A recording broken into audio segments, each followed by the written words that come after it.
CBSE 12ാം class പരീക്ഷാ ഫലങ്ങളിൽ ഏർപ്പെടുത്തിയ പുതിയ മൂല്യനിർണ്ണയ സംവിധാനമായ ഓൺ സ്ക്രീൻ മാർക്കിങ്ങിനെതിരെ വ്യാപക പരാതികളാണ് ഉയർന്നത്. പരീക്ഷയിൽ പ്രതീക്ഷിച്ച അത്ര മാർക്ക് കിട്ടിയില്ല എന്നാണ് വിദ്യാർത്ഥികൾ ഒന്നടങ്കം പറയുന്നത്. പുനർമൂല്യനിർണ്ണയത്തിന്റെ ഭാഗമായി ഉത്തരക്കടലാസിന്റെ പകർപ്പിനായി അപേക്ഷ നൽകാനുള്ള സമയപരിധി ഇന്ന് അവസാനിക്കാനിരിക്കെ സാങ്കേതിക പ്രശ്നങ്ങൾ നേരിടുന്നുണ്ടെന്നാണ് വിദ്യാർത്ഥികൾ പറയുന്നത്. പക്ഷേ ഈ സമയപരിധി ഇതുവരെ നീട്ടിക്കൊടുത്തിട്ടില്ല. ഈ വർഷത്തെ CBSE 12ാം ക്ലാസ് പരീക്ഷയിലാണ് ഓൺ സ്ക്രീൻ മാർക്കിംഗ് രീതി നടപ്പാക്കിയത്. ഉത്തരക്കടലാസുകൾ അധ്യാപകർ നേരിട്ട് മാർക്കിടുന്നതിന് പകരം സ്കാൻ ചെയ്ത് ഡിജിറ്റൽ രൂപത്തിലാക്കി മൂല്യനിർണ്ണയം നടത്തുന്ന രീതിയാണിത്. എന്നാൽ പരീക്ഷാഫലം പുറത്തുവന്നതോടെ OSM രീതിക്കെതിരെ വ്യാപക പരാതിയാണ് ഉയർന്നത്. പ്രതീക്ഷിച്ചത്ര മാർക്ക് കിട്ടിയില്ല എന്നും പുനർമൂല്യനിർണ്ണയവുമായി ബന്ധപ്പെട്ട് വലിയ ആശങ്ക നിലനിൽക്കുന്നുണ്ടെന്നും വിദ്യാർത്ഥികൾ പറയുന്നു. ഉത്തരക്കടലാസിന്റെ പകർപ്പിനായി അപേക്ഷിക്കാനുള്ള സമയപരിധി ഇന്ന് അവസാനിക്കാനിരിക്കെ കഴിഞ്ഞ 5 ദിവസമായി സാങ്കേതിക പ്രശ്നങ്ങൾ നേരിടുന്നുണ്ട്. അപേക്ഷിച്ചവർക്ക് പലർക്കും വൈകിയാണ് ഉത്തരക്കടലാസ് ലഭിച്ചത്. റീവാലുവേഷൻ ഫസ്റ്റത്തെ ഒരു 2-3 ഡേയ്സ് ഫുൾ ഹാങ് ആയിരുന്നു. അപ്പോൾ ഇന്നലെയും കൂടി നോക്കുമ്പോൾ ഇന്നലെ രാത്രിയാണ് ഓപ്പൺ ആയത്. Morning to night full closed ആയിരുന്നു, നല്ല ട്രാഫിക് ആയിരുന്നു. ഞാൻ 19th പേയ്മെൻറ്റ് ചെയ്തത്. രണ്ട് ഡേയ്സ് കഴിഞ്ഞിട്ടാണ് കിട്ടിയത്. ഫോട്ടോ കോപ്പി മെയിലിലേക്ക് കിട്ടിയത് 2 ഡേയ്സ് കഴിഞ്ഞിട്ടാണ്. ഭാഗ്യത്തിന് എൻ്റെ ഇതിൽ ക്ലാരിറ്റി ഉണ്ട്. കുറേ കുട്ടികൾ പറയുന്നുണ്ട് കിട്ടിയതിന് ക്ലാരിറ്റി ഇല്ല, ബ്ലറായിട്ടാണ് കാണുന്നതെന്ന് പറയുന്നുണ്ട്. പരാതി സംബന്ധിച്ച് ആരെ ബന്ധപ്പെടണമെന്ന് പോലും കഴിയാത്ത അവസ്ഥയാണെന്ന് മാതാപിതാക്കളും പറയുന്നു.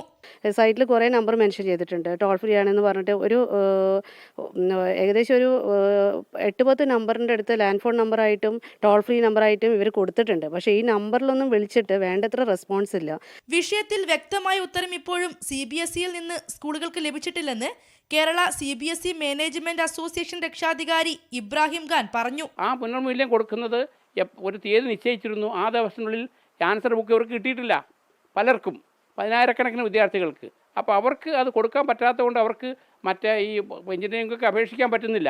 അങ്ങനെയൊക്കെ ഉള്ള ആശങ്ക ഭയങ്കരമായിട്ട്. പരാതികളിൽ വിദ്യാഭ്യാസ മന്ത്രാലയം CBSEയോട് വിശദീകരണം തേടിയിട്ടുണ്ട്. പുനർമൂല്യനിർണ്ണയത്തിന് അപേക്ഷിക്കുന്നതിലെ സാങ്കേതിക തടസ്സം എത്രയും വേഗം പരിഹരിക്കാൻ CBSEക്ക് നിർദ്ദേശം നൽകി. പുനർമൂല്യനിർണ്ണയവുമായി ബന്ധപ്പെട്ട് ആശങ്ക നിലനിൽക്കെ തുടർ പഠനത്തെ അത് എങ്ങനെ ബാധിക്കുമെന്ന ഭയത്തിലാണ് വിദ്യാർത്ഥികളും മാതാപിതാക്കളും. പുനർമൂല്യനിർണ്ണയത്തിന്റെ സമയപരിധി നീട്ടി നൽകണമെന്നാണ് ഇവരുടെ ആവശ്യം. വർഷ ഗിരീഷ്, 24 കോഴിക്കോട്. പൊതുജനം കഴുതയല്ല സാർ.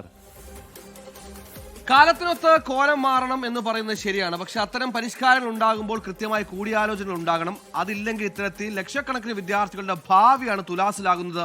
ഒരു എത്തും പിടിയുമില്ല, എന്ത് ചെയ്യണമെന്ന് അറിയാതെ പാവം കുഞ്ഞുങ്ങൾ അവർ ആ മഴയത്ത് അങ്ങനെ നിൽക്കുകയാണ്. CBSEയുടെ 12ാം ക്ലാസ് പരീക്ഷയിൽ വൻതോതിൽ മാർക്ക് കുറയാൻ കാരണം ഓൺ സ്ക്രീൻ മാർക്കിംഗ് രീതിയാണെന്നാണ് ആരോപണം. ശരിവെക്കുന്ന തരത്തിലുള്ള വാർത്തകളാണ് പുറത്തു വരുന്നത്. ഉത്തരക്കടലാസിന് സ്കാൻ ചെയ്ത ഡീറ്റെയിൽ പകർപ്പ് നോക്കി മൂല്യനിർണ്ണയം നടത്തുന്ന OSM രീതി ഈ കൊല്ലമാണ് CBSE നടപ്പാക്കിയത്. ആകെ 98 ലക്ഷം ഉത്തരക്കടലാസുകളാണ് ഉള്ളത്. മാർക്ക് കുറഞ്ഞതോടെ പുനർമൂല്യനിർണ്ണയത്തിന് അപേക്ഷിക്കുന്ന വിദ്യാർത്ഥികളുടെ എണ്ണം വൻതോതിൽ കൂടുകയും ചെയ്തു. സ്വാഭാവികമായി അവർ പ്രതീക്ഷിച്ച അത്ര മാർക്ക് കിട്ടാതിരിക്കുമ്പോൾ പുനർമൂല്യനിർണ്ണയം അനിവാര്യമായി വരും.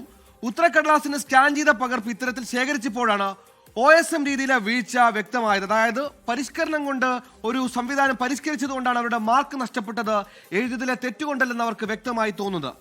68,000 ഉത്തരക്കടലാസുകളും സ്കാനിംഗ് പ്രശ്നങ്ങളുണ്ടെന്ന് കണ്ടെത്തി. ഇത് വലിയ ആശങ്കയാണ് വിദ്യാർത്ഥികൾക്കിടയിൽ ഉണ്ടാക്കിയത്. എന്നിട്ടും 13,000 എണ്ണത്തിൽ മാത്രമാണ് നേരിട്ടുള്ള മൂല്യനിർണ്ണയം നടത്തിയത്. ഒരു വിഷയത്തിന് ഉത്തരക്കടലാസ് എടുക്കാനുള്ള ഫീസ് 100 രൂപയാണ്. അതായത് 100 രൂപയാണ് അവർ എഴുതിയ പരീക്ഷാ പേപ്പർ അവർക്ക് തന്നെ ലഭിക്കാൻ വേണ്ടത്. 5 വിഷയങ്ങളാവുമ്പോൾ അത് 500 രൂപയായി.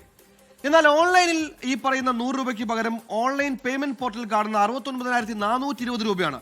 ഈ 69,420 രൂപ കാണിച്ചതായി വിദ്യാർത്ഥികൾക്കും രക്ഷിതാക്കൾക്കും പരാതിയുണ്ട്. ചിലർക്ക് 100 രൂപയാണ് പേയ്മെന്റ് പോർട്ടലിൽ വന്നത്. മറ്റു ചിലർക്ക് ഈ പറഞ്ഞതുപോലെ 69,420 രൂപയാണ് പേയ്മെന്റ് പോർട്ടലിൽ കാണിക്കുന്നത്.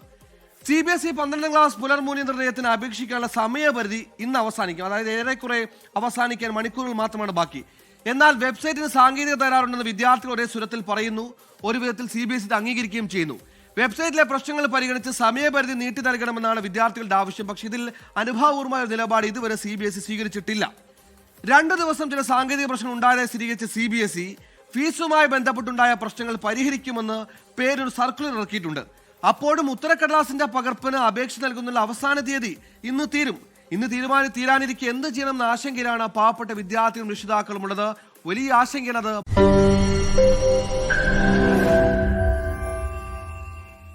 ലോകത്തെവിടെയായാലും ഏത് സമയത്തും 24 വാർത്തകളും ഓഗ്മെന്റഡ് റിയാലിറ്റി പാക്കേജുകളും എക്സ്പ്ലെയിനറുകളും വിശദമായി കാണാൻ ഞങ്ങളുടെ യൂട്യൂബ് ചാനൽ നിങ്ങൾക്ക് സബ്സ്ക്രൈബ് ചെയ്യാം.